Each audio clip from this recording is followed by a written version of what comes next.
worship you. You are here, moving in the midst. I worship you. I worship you. You are here, working in this place. I worship you. I worship you. You are waymaker, miracle worker, promise keeper, light in the darkness. My God, that is who you are. You are waymaker, miracle worker, promise keeper, light in the darkness. My God, that is who you are. You are here, touching every heart. I worship you. I worship you. You are here, healing every heart. I worship you. I worship you. You are here, working in this place. I worship you. I worship you. You are here, mending every heart. I worship you. I worship you. You are waymaker, miracle worker, promise keeper, light in the darkness. My God, that is who you are. You are waymaker, miracle worker, promise keeper, light in the darkness. My God, that is who you are. That is who you are. That is who you are. That is who you are. That is who you are. That is who you are. That is who you are. That is who you are. That is who you are. Even when I don't see it, you're working. Even when I don't feel it, you're working. You never stop working. You never stop working. Even when I don't see it, you're working. Even when I don't feel it, you're working. You never stop working. You never stop working. Even when I don't see it, you're working. Even when I don't feel it, you're working. You never stop working. You never stop working. Even when I don't see it, you're working. Even when I don't feel it, you're working. You never stop working. You never stop. Waymaker, miracle worker, promise keeper, light in the darkness. My God, that is who you are. You are waymaker, miracle worker, promise keeper, light in the darkness. My God, that is who you are. That is who you are. That is who you are. That is who you are. That is who you are. That is who you are. That is who you are. That is who you are. That is who you are.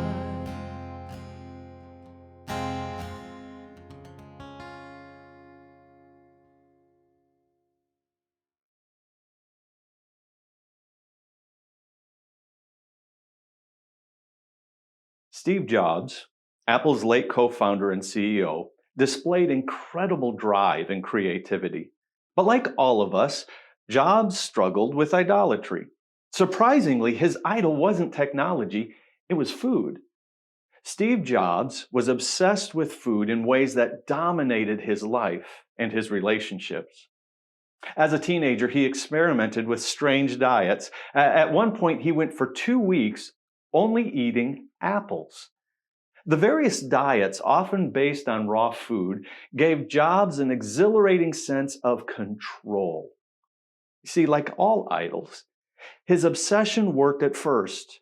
It was part of Jobs' larger project of attaining to superhuman control over his surroundings and other people, intimately linked with his perfectionism. Indeed, Jobs' idolatrous relationship to food may have cost him his life. In October of 2003, a scan turned up islet cell cancer, a rare version of pancreatic cancer that is slow growing and consequently almost always curable with prompt surgery. But Jobs' idol, food, as a method of control, failed him in this area. Here's what his biographer writes. Jobs decided not to have surgery to remove the tumor, which was the only accepted medical approach. I really didn't want them to open up my body, he says, so I tried to see if a few other things would work. He told me years later with a hint of regret.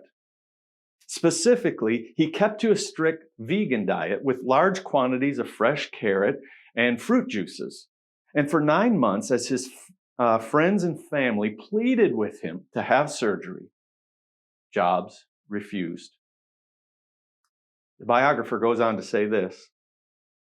Not until July of the next year did he consent to remove part of his pancreas. And during the surgery, the doctors found that the cancer had spread.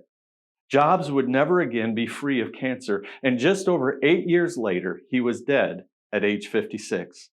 He was in the terminal stage, not of cancer, but of idolatry, when the idol ceases to deliver but exacts its full demands of unwavering worship. When the public became aware that Jobs was increasingly gaunt, commentators suspected that Jobs' disease had come back with a vengeance.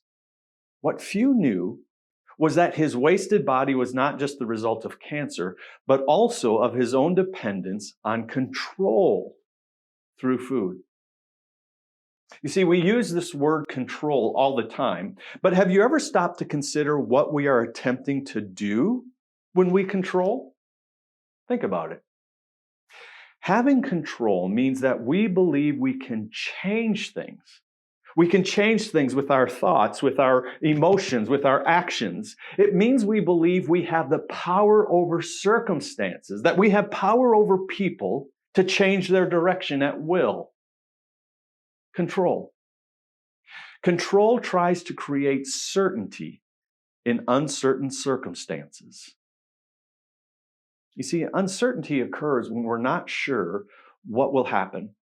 What will happen if the money runs out? What will happen if their love isn't unconditional? What will happen if my job is eliminated? What will happen if they don't return my call? What will happen if you fill in the blank? We feel that if we let go and allowed life to happen, then it would spiral out of control and we would never be who we long to be. You see, what we see in Steve Jobs, what we see in our lives, we also see in General Naaman in 2 Corinthians chapter 5. The need to control for certainty. Now, simply meeting Naaman, we discover that he is the poster boy for a man in control. Naaman is an Aramean, a non-Jew who is the general over the king's army. And he has served with such distinction that he is known as the text says, a great man, a highly regarded, a valiant soldier, verse 1. And can't you picture him in his uniform with medals plastered to his chest? For years, Naaman's life involved barking orders and people responding with, yes, sir, and then carrying out the orders out to the smallest detail. You see, if you can't be king, being a general is the next best thing. It is all about controlling certainty. But Naaman lost all of that because of a bacteria, of all things. In fact, it's almost humorous. a heroic, powerful general taken down by a microscopic bacteria, a germ that caused the skin disease, leprosy. Now, instead of barking orders that bring underlings running to him, now everyone points at him and they yell, "Leper!" and they run from Naaman. Naaman has fallen from the heights of greatness to the bottom of being helpless. Now, as bad as things are, he's not yet desperate. You see, his wife has just hired a Jewish servant girl, and she was captured by a gang of raiders and sold into service to Naaman's wife. Well, upon hearing about the general's condition, this powerless, insignificant Jewish slave girl shares some good news with Naaman about a prophet of God that could save him, that could heal him. Man, talk about God's providence. But when a person is so used to being in control, rarely will they consider what God may be doing around them because they're too busy trying to take matters into their own hands. Well, that's Naaman. Listen to what it says in 2 Kings chapter 5, verses 4-5. Naaman went to his master and told him what the girl from Israel had said. Verse 5, "By all means, go," the king of Aram replied. "I will send a letter to the king of Israel." So Naaman left, taking with him 10 talents of silver, that's 750 pounds, and 6,000 shekels of gold, 150 pounds, and 10 sets of clothing. The letter that he took to the king of Israel read, "With this letter I am sending my servant Naaman to you, so that you may cure him of his leprosy." Isn't that interesting? Power prefers to deal with power. Rarely does power feel comfortable dealing with the humble. Anyways, instead of following the Jewish girl's advice to seek out the prophet of Israel, Naaman goes directly to the king of Israel. Now, Naaman makes an impressive entrance up to the palace. Picture him in his limousine with a semi full of gifts and equipment behind him. Naaman's servants, they unload the gifts and take them to the king of Israel, along with a note from the king of Aram. And having read Naaman's note asking for healing, the king of Israel tears his robe in two and he says, "Who do you think I am, God? Have I ever brought back to life a person I have killed? This Naaman must be trying to trick me." You see, the king of Israel admits he is powerless. He is helpless to heal Naaman. So Naaman is now waiting for the gold, silver, and clothes to be repacked in the semi so they can leave. Well, while everyone is packing up the truck, the king of Israel's messenger runs through the movers and up the stairs to the palace. The messenger has this message, and here's what it says to the king. "Dear honorable king, I have heard you have torn your royal robe in two. May I ask why? Like you, I do not know why a leopard would think a king has the power to heal. What this man needs is a prophet from God. Please have him come to me so he may discover the authority that God has given his prophet. I promise, king, he won't be disappointed if he follows my instructions. Sincerely, Elijah, God's supernatural man." Sure enough, Naaman pulls up to the front door of Elijah's house with his caravan following behind him. Now, Elijah's house, the house of a prophet, man, it needs a fresh coat of paint. It has seen its better days. If the house represents the man, Naaman has no idea why he is here, because Elijah's house is a shack. You see, people of power and influence, they don't live in shacks. And yet, despite appearances, Naaman knocks on the door. Well, a servant opens the door, and in the background, Naaman can see an odd man dressed in a robe made of animal hair with a leather belt around his waist, sitting with his back to Naaman. It's the prophet Elijah. Elijah doesn't stand up. He doesn't greet Naaman. Elijah simply sits there, possibly in prayer. Well, whatever he was doing, there was nothing in his appearance or actions that showed Elijah was a man of status. There was nothing in his appearance that showed he was a man of honor or power. And Naaman's first reaction was to step back and to make sure he was at the correct address. But yep, this is the place. Elijah's servant tells Naaman, God has told the prophet Elijah that you should go and wash 7 times in the Jordan so your flesh may be restored and you will be cleansed. Then the servant closed the door. Naaman was furious. The Jordan River is at least 20 miles away from Samaria, so it would take his caravan a minimum of 2 days to get there. And why? To humiliate Naaman by plunging himself 7 times in the dirty water of the Jordan? That makes no sense. Naaman thought Elijah would come out and he would speak a spell over him and presto, he would be healed. But to do what Elijah has commanded, Naaman is thinking, I would rather stay a leper than follow this crazy prophet's advice. And that's when we see a wise and humble servant come up to Naaman and say, but master, if the prophet asked you to do something difficult befitting a mighty warrior like yourself, wouldn't you do it? Then why won't you do this simple thing to be healed? Having been convinced by the servant, they went to the Jordan. And Naaman waded in, and he plunged himself into the water once. No change. Twice, no change. A third time, nothing. And at this point, rage is growing in Naaman's gut. He feels like a fool. What hero of war would ever take orders from a Jewish slave girl, a crazy prophet, and even his simple servant? This must be a conspiracy to mock him, he thinks.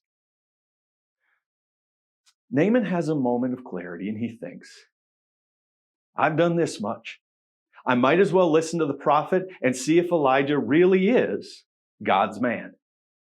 4, 5, 6.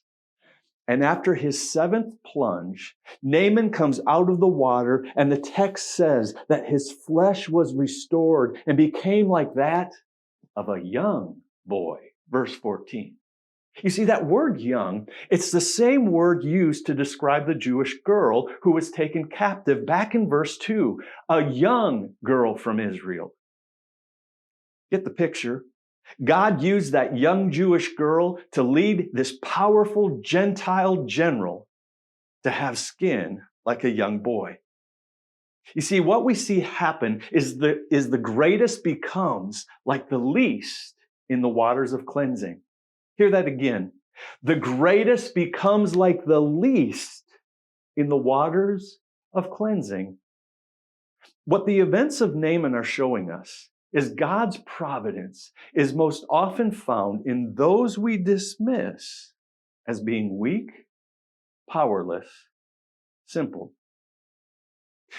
Who are the heroes God uses to get Naaman to surrender? A young Jewish girl taken captive, a crazy prophet, and a courageous servant. If God can use them, God can use me. If God can use them, God can use you. This text should cause you to hear 1 Corinthians chapter 1, verse 27 differently. It reads this, but God chose the foolish things of the world to shame the wise. God chose the weak things of the world to shame the strong. Notice how everyone points to Elijah being the key to Naaman's healing. Yet Elijah never acts like a hero. His presence in this story is always in the background. Why? I think it's because godly people are willing to be used by God in hidden ways. Hidden ways so that God receives the attention, so God receives the glory. In the New Testament, we see another encounter between a leper and a man named Jesus. Lepers were walking corpses. They were cast out to the outermost fringe of society so as not to infect others. In fact, they were required to stay 50 paces away from other people to prevent them from becoming unclean. Besides being sick, this man was no longer able to worship, no longer able to work because of his disease. Who would want to worship next to a leper? Who would want to buy a product that the leper had touched? Lepers were a desperate people. Therefore, we are surprised by the leper in Mark chapter 1, verses 40 to 45. Because this leper's desperation is so great, he breaks the distance rule by running up to Jesus and getting on his knees and begging Jesus to be cleansed. Now, I want you to catch this. This is important. In verse 40, the leper asks to be made clean, not healed. In fact, nowhere in the text does the leper ask to be healed, but 4 times he asks to be cleansed.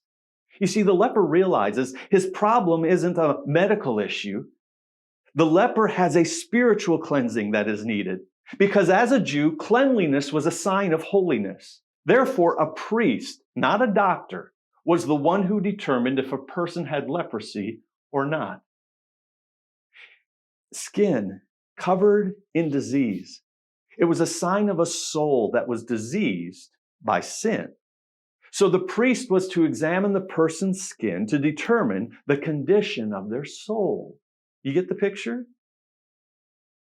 See, this man's cleansing would restore his social status. He could return to his family, his faith community, his job. He could become an active participant among God's people again if he were cleansed. Also, when the leper says, "You can make," literally, "you can declare me clean," the leper is approaching Jesus as a priest, one who had the power and the authority to declare a person clean and restore them to being a normal part of society. We don't know how, but unlike Naaman, this leper believes. He believes Jesus has the power and authority of a Jewish priest. And the only barrier the leper sees is if Jesus chooses to cleanse him. Verse 40. Being deeply moved by the leper's desperation, Jesus reaches out and touched the man. Now, this wasn't simply a touch of pity. It was more a touch of presence. Think of a time. Think of a time when you were in distress and a strong hand was set on your shoulder, or maybe a gentle caress on your back reassured you that it was going to be okay. That is the touch that's being described, the touch of presence. Jesus is saying, it will be okay. I am willing. Be clean. Immediately, the leprosy vanished. I love this. This is so cool. Did you see who was contagious in this story? Did you see who was contagious? Now, we would expect it to be the leper, because just one touch from a leper would make you an outcast yourself. Jesus was the one who was supposed to be made unclean by the touch of the leper. But what happens instead? This is powerful. Through the touch of Jesus, cleanliness, wholeness, holiness infected the leper. The leper takes on Jesus' wholeness. Boy, I hope you see yourself in Naaman and the leper. In fact, let me ask you this strange question. Like a leper, If your skin became a reflection of the sin in your life, how disfigured would you look to others? If that were the case, how would you describe your level of desperation to be cleansed by Jesus? In imagining how our sin would look as leprosy on our skin, we discover how we look to Jesus. And that gives me goosebumps. Jesus, upon seeing us as we are, he is deeply moved and he's compelled to touch us that we might be cleansed, that we might be made whole and holy. Would you like to know how to be made whole? It is simple. Be desperate for Jesus and be washed in the waters of cleansing. If you have questions of how you can live out your faith, how you can have a desperate faith for Jesus and be cleansed in the waters of cleansing, reach out to us. Make a comment on this screen right here, or email us at connect.blendville@gmail.com. That's connect.blendville@gmail.com.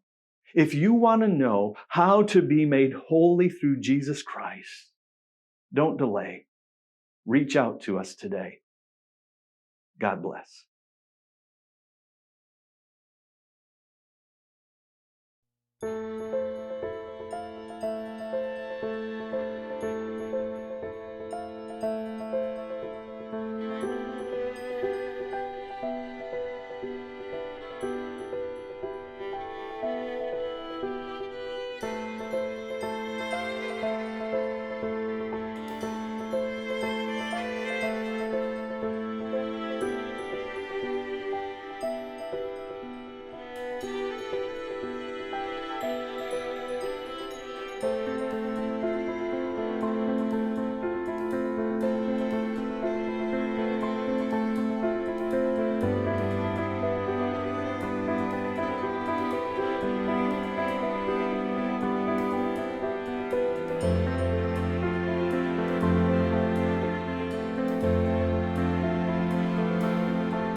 Next week, February 21st, we will begin a new series entitled From Ashes to Glory. This series is intended to prepare us for Easter. You see, ashes have an ancient significance in Scripture. In the book of Esther, for instance, when Mordecai hears that the Jews are to be destroyed, the text says he put on sackcloth and ashes. Esther chapter 4, verse 1. When Jonah preached to the Ninevites to repent from their evil ways, the people put on sackcloth, and the king of Nineveh arose from his throne, removed his robe, and covered himself with sackcloth, and he sat in ashes. Jonah chapter 3, verses 5 to 6. And when Job faced the loss of all he had that was dear to him, it says, I have sewed sackcloth over my skin and have laid my strength in the dust. You see, ashes have always been a symbol of humility, of brokenness, a reminder of what God said to Adam in Genesis chapter 3, verse 19. For you are dust, and to dust you shall return. Because we are dust, because we're flawed humans before a holy God, Christian writer Hannah Anderson, she explains why we need this type of humility. She writes this: humility teaches us that God is actively redeeming the world and redeeming us. And because He is, we can experience the relief of confessing our brokenness, whether it is intentional sin, our natural limitations, or simply the weight of living under the curse. Humility teaches us to find rest in confession. And ultimately, the humility that leads us to confess our brokenness, both within and without. It also frees us to grieve it and to throw ourselves on the mercy of God. And this, more than anything, leads to rest. In this series, From Ashes to Glory, we will be reminded of who we are without Christ. We're ashes, dust, a people broken and humbled, like the dirt on the ground. But that is not where our story ends, for on Easter, April 4th, we will celebrate the glory of the resurrection, where we are made new through Jesus Christ. So we invite you to join us February 21st through March 28th for our new series, From Ashes to Glory. If you have any questions, please feel free to call us at 417-623-7312. Once again, that is 417-623-7312. Or email us at connect.blendville@gmail.com. That's connect.blendville@gmail.com. We hope you join us. God bless.